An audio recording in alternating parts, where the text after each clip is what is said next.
fabled heat, where magic meets desire. Subscribe to ignite the fantasy. I never believed in fate until the night I met him, a night that would change the course of my life forever.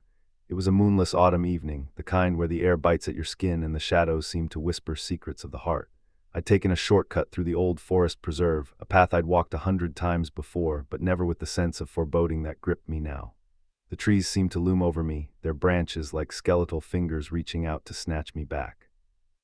I quickened my pace, my boots crunching on the carpet of dead leaves, the sound echoing through the stillness like a death knell.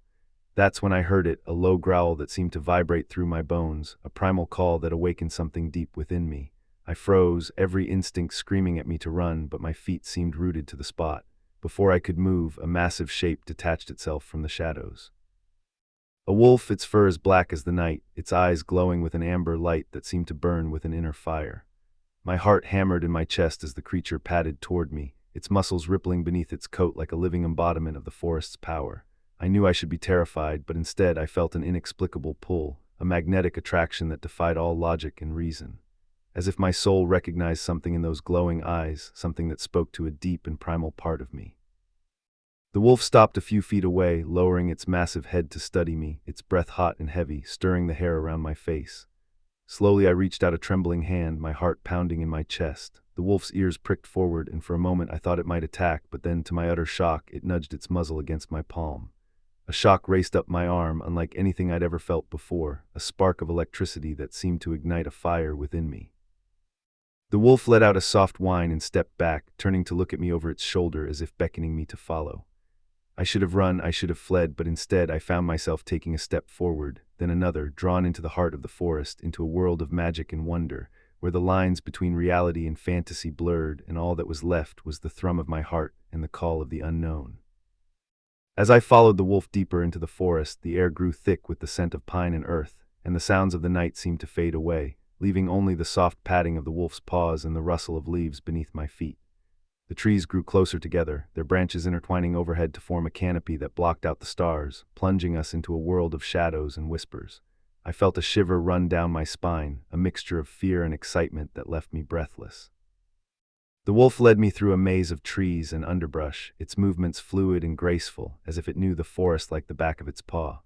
I stumbled and tripped over roots and rocks, my heart racing with every step, but the wolf never faltered, never looked back, as if it knew exactly where it was going and what it was doing. Finally, we emerged into a small clearing, bathed in the soft glow of moonlight that filtered through the trees. In the center of the clearing stood a massive oak tree, its trunk gnarled and twisted with age, its branches reaching up to the sky like a giant's fingers. The wolf padded over to the base of the tree and sat down, its tail curled around its feet, its eyes fixed on me with an intensity that made my skin prickle. I approached slowly, my heart pounding in my chest, my mind racing with questions and doubts. What was this place? What did the wolf want from me?